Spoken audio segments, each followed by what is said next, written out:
is being recognized as one of the last artists. Dahil lahat po tayo ay pwedeng maging isang bayani sa ating sariling paraan. Beautiful ako sa kung ano ako, sa kung ano yung meron ako. We were able to give about 1,000 bicycles to 10 cities in Metro Manila. The Iron Lady of Asia. Ganito nakilala si Senator Miriam Defensor Santiago noong nabubuhay pa siya.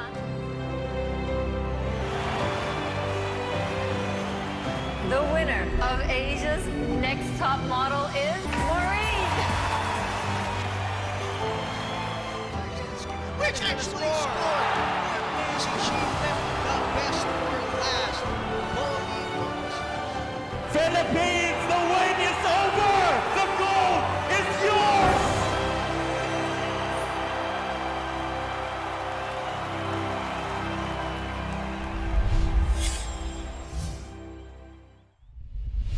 Hello, Sheros. This is our podcast that features strong women and engages in conversations to empower you. Join me as we hear from Sheros all over the world share their journey in becoming the women they are today. We hope their stories can help inspire you find your inner Shero. I'm Pauline Lopez, and this is Shero Talk.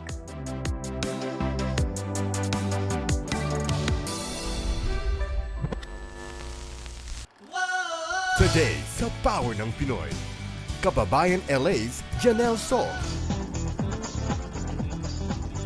Well, they say time flies when you're having fun, and I can't. For us Fil-Ams who grew up in the US, Jannelle So-Perkins was a household name that reminded us of our Filipino roots each time she went on air. As the creator, host, and producer of Kababayan Today, a daily magazine talk show for and about Filipinos that aired on KSCILA 18, she was known for bridging her Filipino roots to those who may have lived far from their homeland and have forgotten what it was like to be Pinoy. Jannelle did all she could para lang maipagpatuloy ang daily talk show para sa mga Pilipino sa Southern California. Nung umpisa ako, alam mo, attend ng mga events para ipakilala ko yung Kababayan LA. When people ask me about the success of Kababayan LA, first of all, syempre, by the grace of God, pero pangalawa talaga, my family.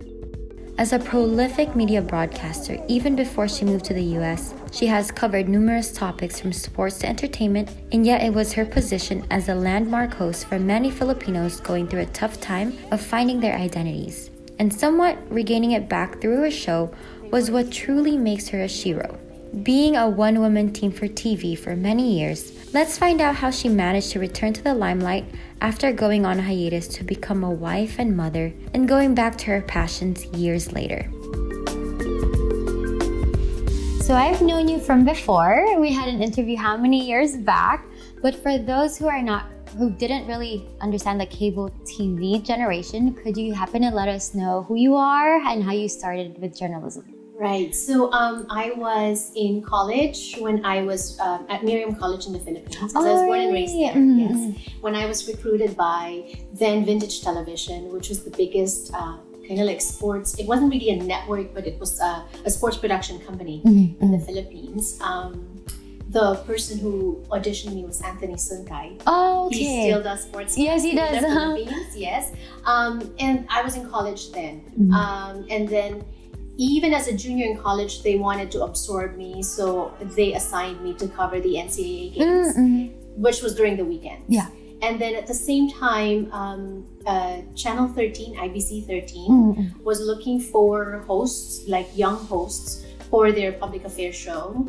And so I didn't audition for that, but when they made a call out for a special show where they wanted students to participate, Miriam College sent me. Oh, and from that's how you started. Yeah, and then from there, the director saw me and offered me that, and then I did that as well during my free time. You know, in college, you don't have like a super set schedule. Yeah. So during my breaks in the afternoon and whatnot, they would get me to do it. So I did. That was scripted. So I did scripted TV. And then the sports is obviously not scripted. So I did that as well. So that was my training. And even then I wasn't sure if I was going to go into journalism. Oh, I was taking communication arts in Miriam College, but I thought I wanted to be in advertising.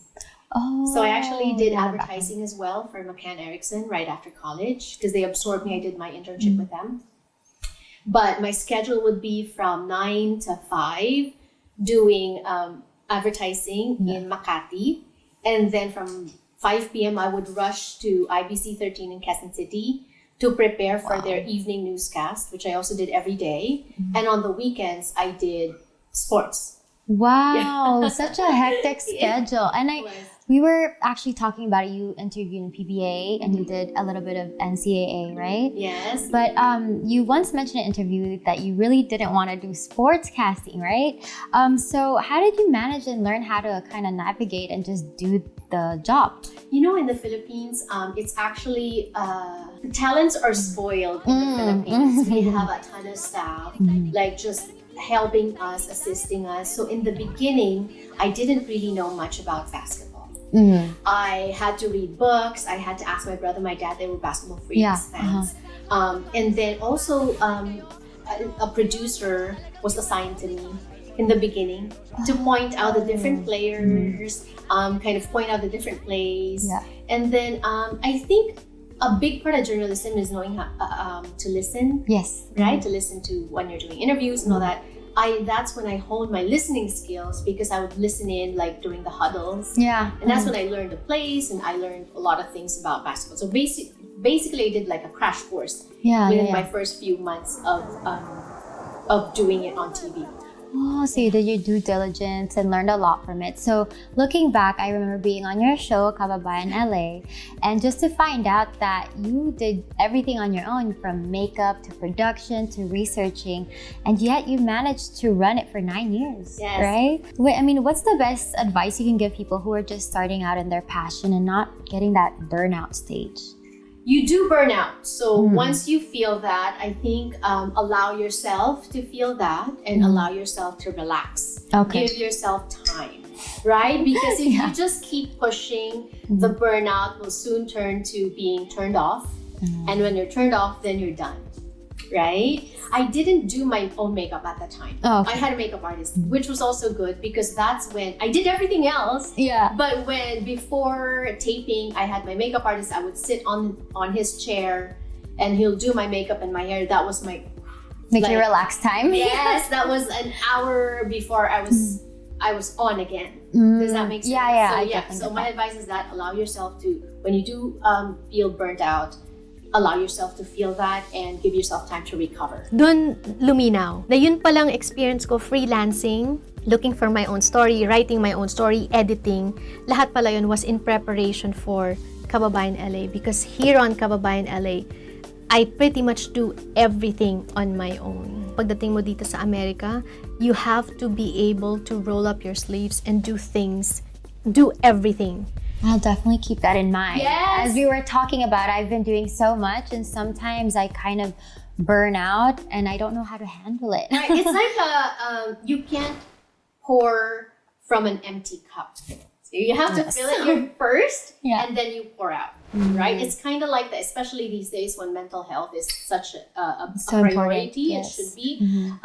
It's like the oxygen mask theory where you put it on yourself first before you help other people. And don't think of it as, because there was a time when people would look down on that. It's a stigma. They look at you as weak. Or that you're selfish because you're taking care of yourself first, or you're thinking of yourself first. It's, it's not, and that's what I say, what I've been saying too, it's not being selfish, it's being self-full. Yes. So fill your cup first before. Oh, that's so nice. I have yet to hear that. I mean, now, so you've managed to have your own production called So Jannelle, if I'm correct. This is So Jannelle. It is nice to be back on TV. I'm your host, Jannelle So, delivering stories of inspiration, of courage, of hope from Kababayans who have struggled and have overcome. So after a hiatus, you can say, how do you think the girl boss persona changed through the years? How did it change? In the beginning, when I was employed by a network, I was the boss up to only a certain degree, right? But when I started my own production company, which is Jannelle Productions, producing So Jannelle, it opened my eyes to the realities of how aside from taking care of yourself, you have to make sure that you're taking care of your staff. You have to make sure that you're taking care of the people around you. It's just more. Yeah. And during my hiatus, I had kids, or I had a kid at that time, and now there's two. Motherhood also affects that. It makes you more empathetic, and it makes you more. I think it made me more empathetic. It definitely made me a bit more patient. The motherhood comes in different forms. It's just about the choices that we make. Yeah, that like you demand a lot from yourself, but that doesn't necessarily mean that you should demand it from other people. You have to meet them where they're at and figure out how to best use their skills, right? To build what you're building together, right? And then at the same time, it also made me a little bit, I guess, softer. Okay. Yeah, so meaning that you're listening more, and like I said, you don't you demand perfection from yourself, and I know that's how you strike me as well. You demand it from yourself, but once you demand it from other people, then that's not being a good boss, because you have to. People give from their own experiences and from their own capacities and abilities. So when you demand something and that's your output, that's yours. You can't demand it from other people. The only thing I demand though is professionalism. Yes. Which I cannot tolerate unprofessionalism. So yeah. I mean, now you talked about your motherhood and juggling everything. How do you keep it all balanced? I don't know. No, but I think I'm blessed and I'm grateful also that I have a good support system. So my husband supports a lot, my family's there. And just for the moms out there, I think that the one thing that you need to teach your child very early on is responsibility and independence. Yes, yes, and yes. Because if they're dependent on you, then you really can't do anything, right? And then you need to teach them responsibility. That's why it's so funny. My daughter, and when she was 5, I thought she just turned 6. I teach her to, like, even when we had nannies, ganyan, you have to set the table. Put down your placemat, and then when you're done, take it out. And not just yours, but my placemat, daddy's placemat, everyone's placemat. So I tell her that, or like, help me to fold the laundry. Even if it's just your underwear, because it's small, you need to fold it. And don't tell me that you're tired, because that's your responsibility. You have to do it. And so one time I was telling her that, like, tidy up, clean up your toys. Like, I'm not going to do that for you. And if I see it lying there, I'm going to throw it in the trash. So if you don't want me to throw it in the trash, pick it up and da-da-da. And I said, and after that, make sure that you do da-da-da. And she was like, okay, Mom, now I feel like a maid. Oh my gosh. I mean, it's teaching accountability at such a young age. My gosh, I feel like the younger generation now, they need to understand that. And as much as we're talking about it, I think it goes a long way. Right, exactly. Yeah. And actually earlier, one of the more things that I am so touched with is you said you worked with Maria Reza. Yes. Oh my goodness, I have yet to talk to her. I can't wait because I see her as such a Shero, using her voice. So could you tell us more about this collaboration and what vision do you have for Filipinos everywhere and their untold stories? So even when I was in Kababayan, remember, I think Maria also still follows me on Twitter, which I don't use very much, unfortunately. But we had talks of collaborating, like exchanging segments and all that, right? It didn't pan out. So the next time I saw her was at a Hollywood Foreign Press event here in Beverly Hills. So even when I was still doing Kababayan years ago, and I think Maria had just launched Rappler, we were exchanging emails, trying to see how we can collaborate and exchange stories. It didn't pan out because for some reason it didn't pan out. And then the next time I saw her, I interviewed her for a Hollywood Foreign Press event here in Beverly Hills. She was here talking about freedom of the press. What keeps you going despite the attacks? Because it matters. The weaponization of the law, after the weaponization of social media, all of this is meant to pound us to silence. And we should not be silent. Now matters. And how we have to hold the line, searching for truth and justice. This was the time when early on when the current government in the Philippines was already giving her some issues. Yes. And so I did that. And then after that, I hosted a few events featuring her as a public as a speaker, speaker and all that via Zoom. Oh, okay. And then at the start of last year, we started talking again. Not to her directly, but some of her like staff, like her VPs and all that, talking about Jannelle contributing stories for Rappler. Wow. Because we do have a lot of stories here that are meant to be shared, meant to be told, meant to be discovered, and that Filipinos, especially overseas Filipinos, can draw courage and inspiration from. They say you can take the Filipinos out of the Philippines, but never the Philippines out of the Filipinos. And that's why even if we're all the way here in Los Angeles, thousands of miles away from the Philippines, we still long to connect back home. And that materialized. We launched it in March. March, which was Women's History Month. Yes, I was gonna say Yeah, and which was amazing because since then we've been contributing stories to Rappler from overseas Filipinos. Oh, from here. From here. Oh, so some of the stories that we feature, we submit to them, and then we develop into articles for them to share on their website. Oh, that's so nice. And I have yet to read it. So you are one of the first few people to use the word Bayanihan. Yeah. Even now that you have grown so much in the industry and in this day and age, what does Bayanihan nowadays mean to you? I think it's about uplifting each other. You know, Filipinos, there's such a stigma about pulling each other down and not being happy for other fellow Filipinos' success.